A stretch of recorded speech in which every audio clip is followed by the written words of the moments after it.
What's going on, YouTube? Alright, Jeremy here, Chaos Garage. Quick tech tip. Building 4-link bars, you're building out some parallel, whatever. If you have a double adjustable, meaning you have adjustments on both ends. The one thing you do not want to forget, don't be like these guys. See this? It's perfectly round. And you have this bar in the back of this car, well, it's front of the rear end, back of the vehicle, and you need to change your pinion, or you need to adjust your wheelbase, whatever, and you need to spin this guy. You can unbolt all that to do that? I don't think you want to do that. So, I'm building a set of custom bars here, heavy duty. You got a couple options here. Take a piece of channel. If you don't have it, if you do have it, you could do that. If it fits over nicely. Unfortunately, this one has kind of a gap. Alright, so you can just weld right in the middle of the bar, right? So you lay one down, you can tack it there, and then when you get done, you bring it up to the vise. Alright. And then you can set it in here, and then you can tack the other side on, so that way you're perfectly straight. Or if you want something a little cleaner, because remember, we just need a flat spot on one side, flat spot on the other. You don't want to take any material from this piece. So got some flat stock. Perfect. All right, so let's lay that guy right there. We'll tack it right here, tack it right there. Flip it over, or grab the other piece, come to the vise again, set it right here, and then you can tack this guy in place, take it out, finish, and then when you weld up all the way around, you'll have two flat areas to grab. So, all right, well, this is where I shut up and make it. And I'll show you what it looks like here in a second. All right, so I got one welded on. You're not, dead center. It's not that big of a deal. What you do want to make sure, though, is that this is exactly centered to that one. So what you do is, you got two flat shapes here.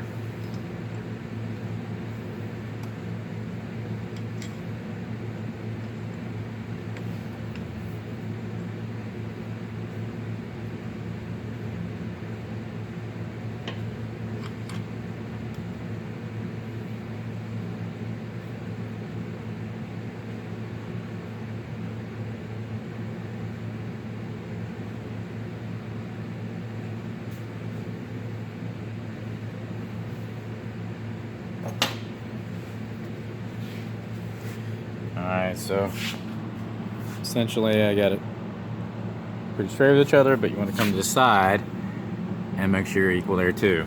So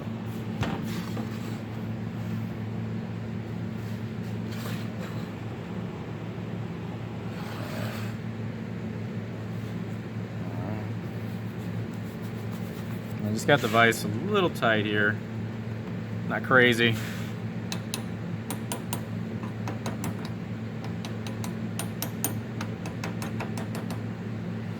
Now, since these are squeezed at the same, you don't have to worry about it.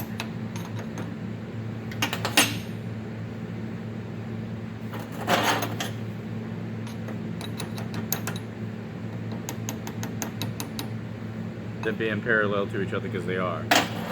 That's the benefit of using the vise.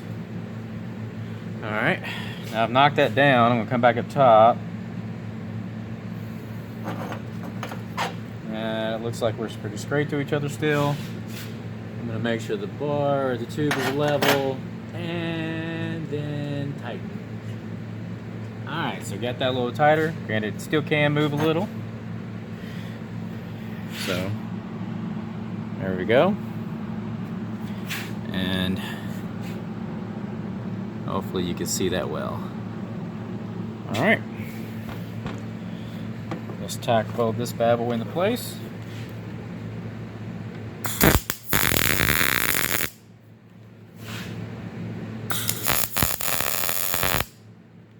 Try not to tack your actual vise. Now we're going to go ahead and run a weld here and here.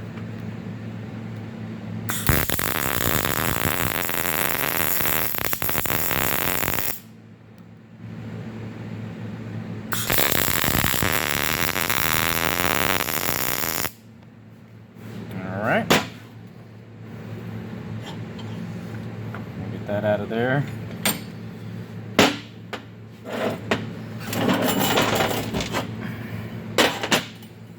Now we're going to weld the rest of this edge up and around the corners. Do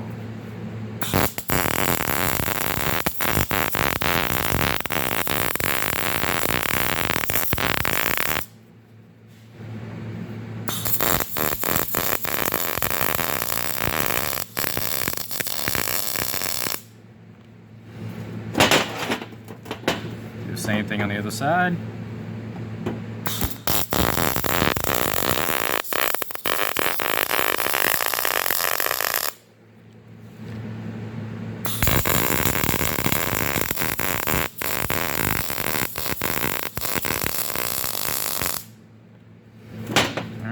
Close them up.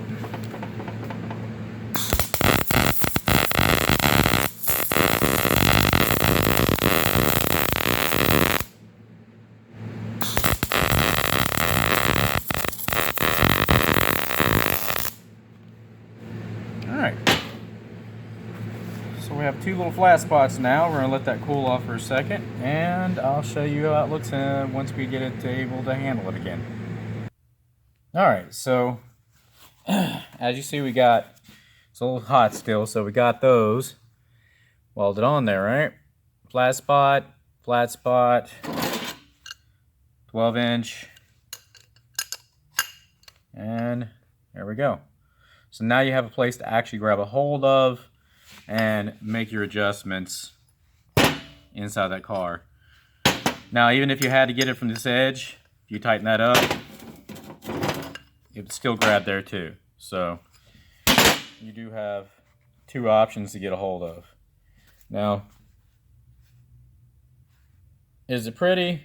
No, we could probably go in and weld up a little bit, clean up some more of that area. But it serves one purpose, and that's to get that bad boy turning. Now, if you have a smaller bar, another good thing is you can take and go to the a Tractor Supply or something like that and buy a large nut that might actually fit over this, and then you can weld that around it. So that's one way of doing it. And there again, you can try using like pieces of channel, so that way it sits on there just like that, but you don't want to get it too thick. That could be leading to a larger problem where you need a giant wrench, and if you need a giant wrench in there, you might not have space for it. So alright, so essentially I hope that was helpful, and hope that was another good tech tip for you guys, and hope you appreciate the efforts we do to bring these to you. So anyways, enough stumbling around. Subscribe if you like us if you saw what you saw, and toss me some feedback. I'd love to hear what you guys are thinking. Negative, positive, whatever, it's all good. I can take a beating. Anyways, hope you guys have a wonderful day, and check you till next time, hopefully.